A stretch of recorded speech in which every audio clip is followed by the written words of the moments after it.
क्या आपको पता है छत्रपति शिवाजी महाराज ने समुद्र के नीचे एक दीवार बनाई थी जो आज सबसे ज़्यादा चर्चा में है।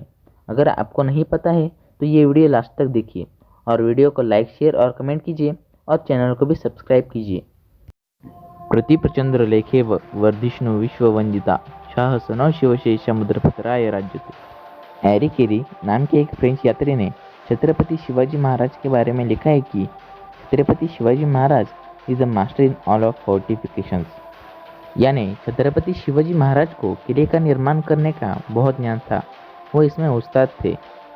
वो किले का एक एक पत्थर बहुत विचारपूर्वक लगाते थे।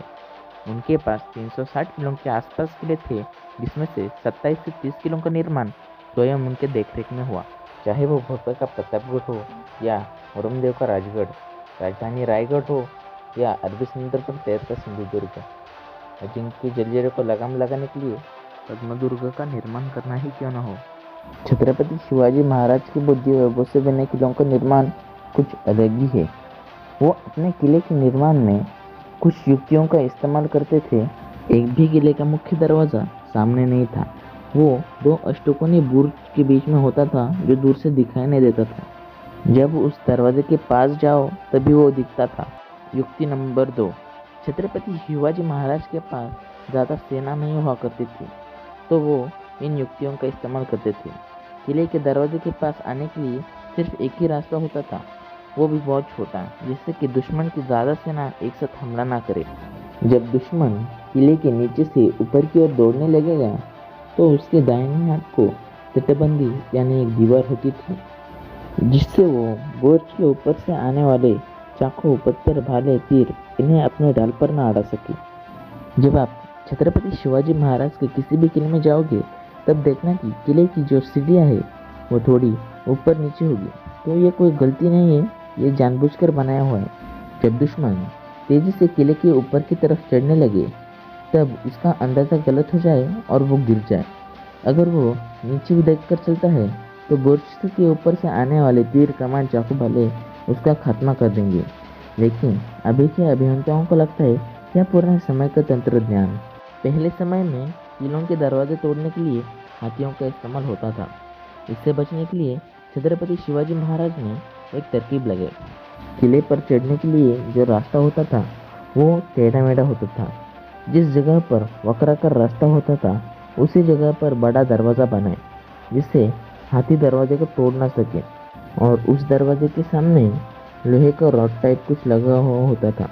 अगर हाथी उसे धक्का भी देता है तो लोहे की चीज उसे लग जाए और वो धक्का देना बंद कर दे। इसे हाथी दरवाज़ा कहते हैं। जब दुश्मन किले के बहुत ऊपर आ जाए तो किले के ऊपर महादरवाजे के पीछे एक कृत्रिम पानी की टंकी होती थी। दुश्मन अगर महादरवाजे के बहुत पास आ जाए तो महादरवाजा खोल के उस कृत्रिम पानी की टंकी को बारूद लगाकर फोड़ दिया जाता था। पानी के बहाव से सारे दुश्मन घुलकर किले के नीचे पहुंच जाते थे। इस तरकीब का उपयोग रायगढ़ में हुआ था। छत्रपति शिवाजी महाराज की निगरानी में हुए किसी भी किले पर सेंट्रलाइज वाटर सिस्टम का उपयोग नहीं किया था।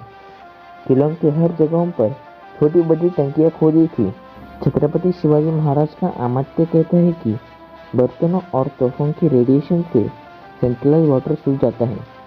इस कारण की वजह से शिवाजी महाराज ने किसी भी किले पर सेंट्रलाइज वाटर का उपयोग नहीं किया है। तो यह था गिरिदुर्गों और वनदुर्गों के विषय में। तो अब बात करते हैं जलदुर्गों के विषय में। छत्रपति शिवाजी महाराज को मुंबई और आरमार का महत्व तो बहुत जल्दी समझ में आ गया था। उन दिनों मुंबई ब्रिटिशों के कब्जे में था। जजीरे का राजा सिद्दीक कुछ न कुछ गड़बड़ करके मुंबई में छुप जाता था।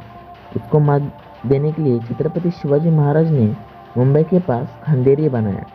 यह किला बनाते समय बहुत युद्ध शुरू था, इसलिए राजा को जैसा किला चाहिए था उस प्रकार यह बना नहीं। यह किला बनाते वक्त कुछ इस प्रकार के बड़े पत्थर किले के आसपास किनारे पर फैला दिए, जिससे समुद्र की लहरों की तीव्रता कम हो गई। किले का काम करना आसान हो गया। आज भी इस प्रकार के पत्थर मुंबई में दिखते हैं। मुंबई का ट्रॉपिकल गवर्नर जोरॉस एग्लियोरस इसने मुंबई शहर को आकार दिया। इसने बहुत बार खंडेरी लेने का प्रयत्न किया, लेकिन वो हर बार असफल रहा। मात्र उसने एक पत्र ईस्ट इंडिया कंपनी को भेजा, उसमें वो लिखता है कि फोर्ट ऑफ वेनरी यानी Khanderi in hand of Chhatrapati Shivaji Maharaj will be tiger point at the heart of Bombay. इससे हमें छत्रपति शिवाजी महाराज के किले के निर्माण में उपयुक्त तंत्र समझ में आता है। आगे जाकर जब मरीन ड्राइव का निर्माण किया जा रहा था तब इसी गवर्नर ने छत्रपति शिवाजी महाराज के तंत्र का इस्तेमाल कर किनारे पर इस प्रकार के पत्थर डलवाए। पहले समय में पानी के बीच में जब कोई किला बनता था तब उसमें एक अलग प्रकार का सीमेंट उपयोग होता था, लेकिन अलीबाग के पास गुलाबी के किले का निर्माण करते वक्त इस किले में सीमेंटिंग मटेरियल का उपयोग ही नहीं किया है। लेकिन आज भी ये जलदुर्ग समुद्र के बीच में खड़ा है। छत्रपति शिवाजी महाराज का ऐसा कहना था कि किले की दरारों की वजह से समुद्र की लहरों की तीव्रता कम होती है और ये साइंटिफिकली करेक्ट भी है। रायगढ़ जिले के राजापुरी गांव में छत्रपति शिवाजी महाराज की निगरानी में हुआ एक किला है जिसका नाम है पद्मदुर्ग। इस किले का निर्माण करते समय इतनी अच्छी क्वालिटी का सीमेंट का इस्तेमाल किया है कि किले के पत्थरों पर समुद्र के पानी का प्रभाव पड़ा है, लेकिन सीमेंट वैसा का वैसा ही है। सिंधुदुर्ग जिले में एक किला है जिसका नाम है विजय दुर्ग। छत्रपति शिवाजी महाराज ने विजय नामक एक किला जीता और उसका नाम दिया विजय दुर्ग। आगे जाकर मराठा साम्राज्य के आरमार प्रमुख कान्होजी आगरे इन्होंने ये किला पेशवाओं के समय में ब्रिटिशों के खिलाफ लड़ाया। ब्रिटिशर्स ने 3 बड़े जहाज लेकर विजय दुर्ग पर रात के समय हमला चढ़ाया। किले के पास जाते ही ब्रिटिशर्स का पहला जहाज चकनाचूर हो गया और देखते ही देखते उनका दूसरा जहाज भी डूब गया। फिर उन्होंने अपने जहाज पीछे ले लिए। कुछ दिनों के बाद ऐसा क्यों हुआ, इस पर संशोधन किया तो समझ में आया कि ब्रिटिशर्स ने जहां से हमला किया था वहां पर समुद्र के नीचे आधा किलोमीटर लंबी और 3 किलोमीटर चौड़ी एक बड़ी दीवार है, जिसके कारण बड़ी जहाज विजय दुर्ग पर हमला नहीं कर सकती। तो ये दीवार खड़ी की किसने? तो ये खड़ी की छत्रपति शिवाजी महाराज ने, और ये इतनी गुप्त थी कि छत्रपति शिवाजी महाराज छोड़कर किसी को भी नहीं पता था कि ये यहाँ पर है। यानी उस समय में छत्रपति शिवाजी महाराज को पानी के नीचे की दीवार खड़ी करने का तंत्र कैसे आया होगा। इसलिए मैं कहता हूँ Chhatrapati Shivaji Maharaj is the great engineer.